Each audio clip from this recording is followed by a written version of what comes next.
this question involves a lot of steps. So, let's read it out loud first. Okay, so this question is a lot more difficult than the last one. Well, I don't know about a lot more difficult, but significantly more difficult. So let's read it out. An object is thrown vertically upward with an initial velocity of 20 meters per second from an initial height of 15 meters. Calculate the total time it takes for the object to hit the ground. Now, I know it says vertically upward and I drew it like this. I'm just trying to I'm just drawing this to simplify it, you know. You can draw like this, it's fine. But this is basically what's happening here. You're kind of just drawing out, you kind of have to start off by diagramming this entire situation. So we're given that we're already elevated by 15 meters above the ground. And this person is throwing this object into the air at an initial velocity of 20 meters per second. Then it's going to reach, this is the key part, it's going to reach a certain point when it's at its maximum height. And at that particular point, the velocity of the ball is going to be 0. And it's going to go down. And we're trying to figure out the total time it takes for this entire scenario to play out, from the time this person throws the ball into the air all the way until it hits the ground. This is a multi-step problem. We first need to figure out, and also this is going to delve deeper into projectiles, which we'll get into later. We need to figure out the time it was up to the time it was down. So the way to do this is to figure out, firstly, we need to identify our givens. We're given the initial velocity, obviously up in the y direction. We're given delta y, and we're given, well, we already know acceleration because it never changes. We need to figure out the time it was up. And the only way to do that is, and I know you're not going to like this, but we will have to use quadratics to find the time up. But before that, we need to solve for for the displacement from when this guy threw the ball to when it reached its maximum height. For now, we can just neglect 15 meters. We don't need that right now. So, let's see. Delta y. Actually, hold on. Yeah. We're going to use this equation first. And the reason why we're using this equation is because we already know that the final velocity at its maximum height is 0. Because at that very split moment, the ball is actually not moving up or down. It's going to be stationary. Okay, so we know our final velocity, which is what I just discussed. We know our initial velocity. We know our acceleration. We're trying to find out delta y. So we need to do this algebraically, and I'm just going to fast forward here because I've already discussed this. Now you can just plug in the values. So let's do this. You don't need to plug in 0 because, self-explanatory.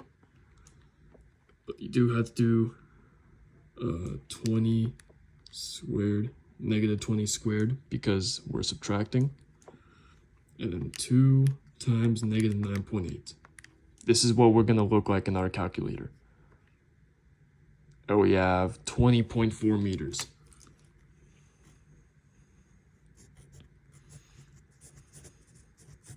So what did we just solve for? We just solved for the displacement of the object from how high the person threw this object, which is 15 meters above the ground, to when it reached its maximum height. That's what we kind of just solved for. And to figure out its maximum height, we can do this.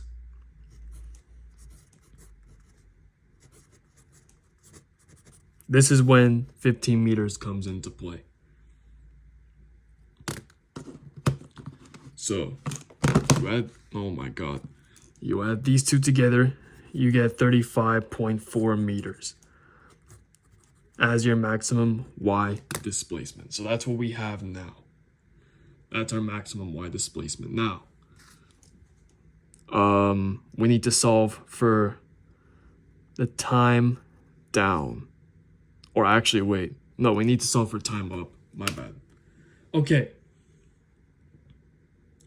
So for the time up, we have to use quadratic formula because we only have this equation.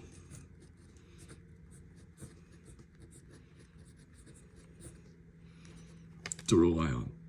And the delta Y in this equation is just 20.4 meters because that's the displacement between these two. And we're trying to find the time the ball was up. And that kind of corresponds with one another. And we can't really solve for time the same way we typically do because there's two variables here. So what you want to do is the magic trick. This is where the magic comes into play.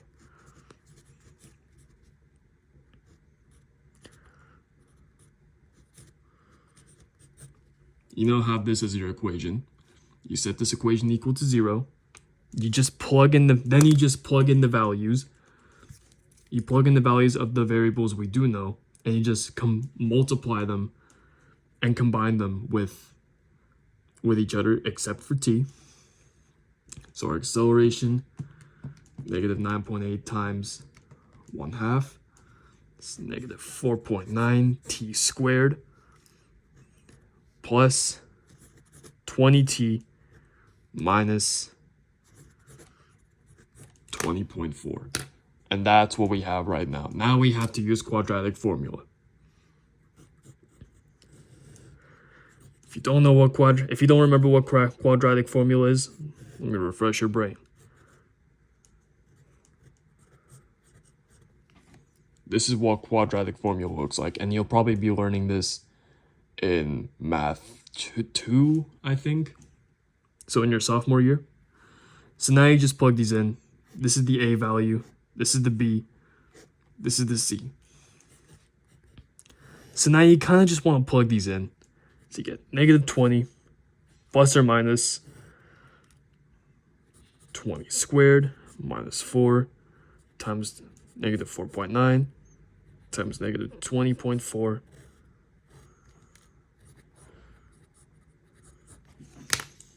And then, you just simplify them.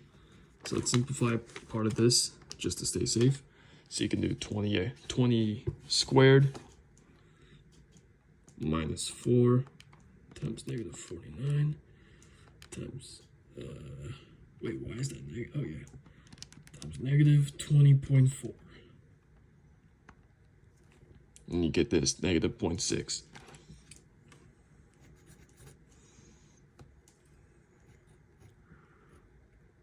Let me actually move up over here. So you have this.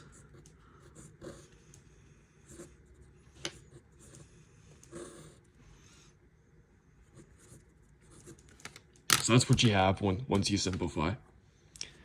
Now, this is what you're going to do now. You're going to do two things. One, since it's a plus or minus, you're going to evaluate negative 20 plus square root of this divided by this, and negative 20 minus the square root of this divided by this. And you're basically just going to figure out which output is positive and which is negative. So let's do that. I know that might sound confusing. Oh my god, I just dropped my paper.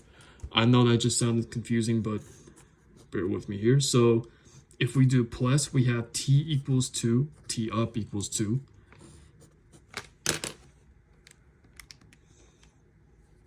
Oops. And on this side, if you do negative 20 minus square root of this 0.16, you get,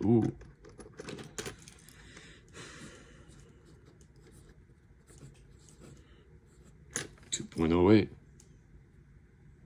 Interesting. They're both positive.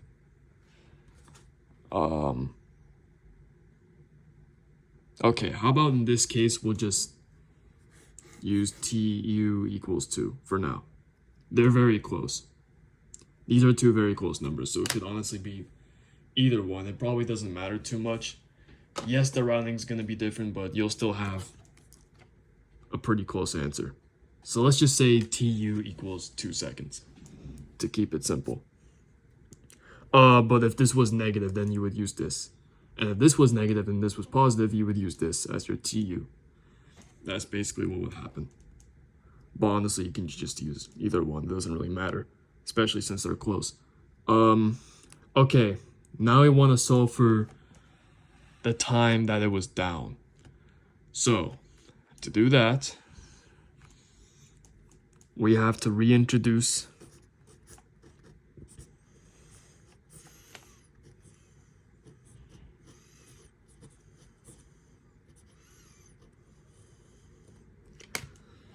this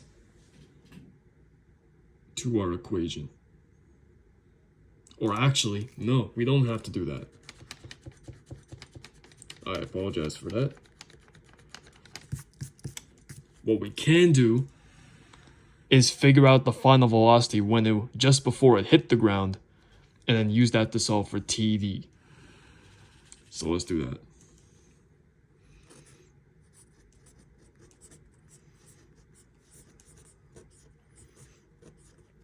Delta y in this case is pretty much just y max, because now we're starting from our maximum height and we're going all the way to the ground.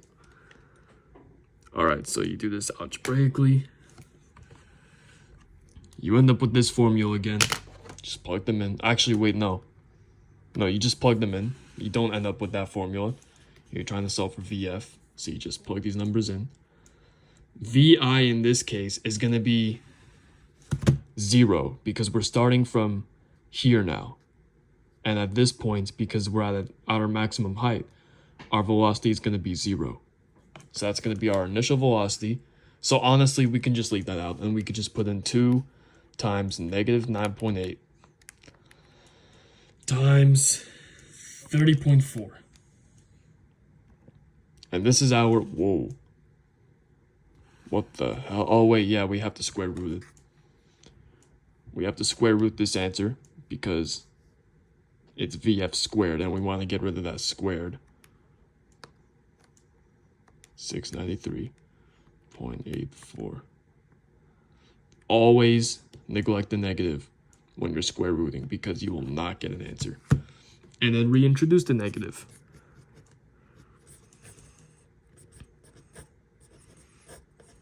So this is our final velocity just before we hit the ground.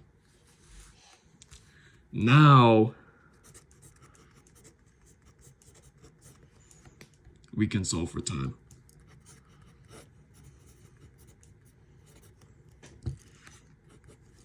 The time down, I mean.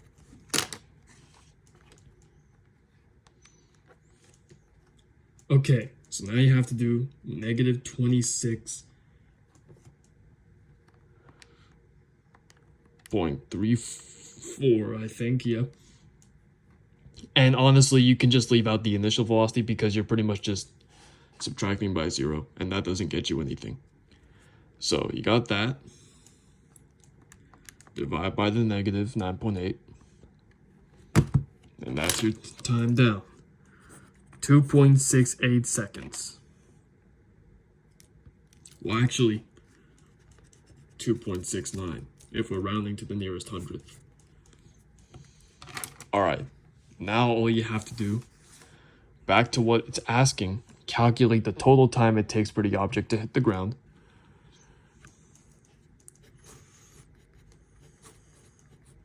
And this is simple math. You're just adding the time up with the time down. So 2 plus 2.69 equals 4.69 seconds. And that's the total time it takes for this entire situation to play out.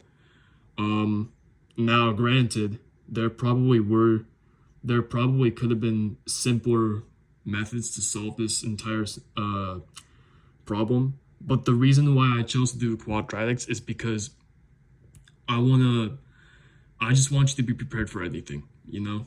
Like, there probably will be some questions on AP Physics tests where you will have to use quadratic formula, because you can use quadratic formula in some kinematics equations. There are some situations like that. So I want to kind of expose you to this formula while we still can, and stimulate that critical thinking process, because this just kind of shows you the close relationship between math and physics, because you have to use a lot of heavy algebra to get used to AP Physics, and that's the key.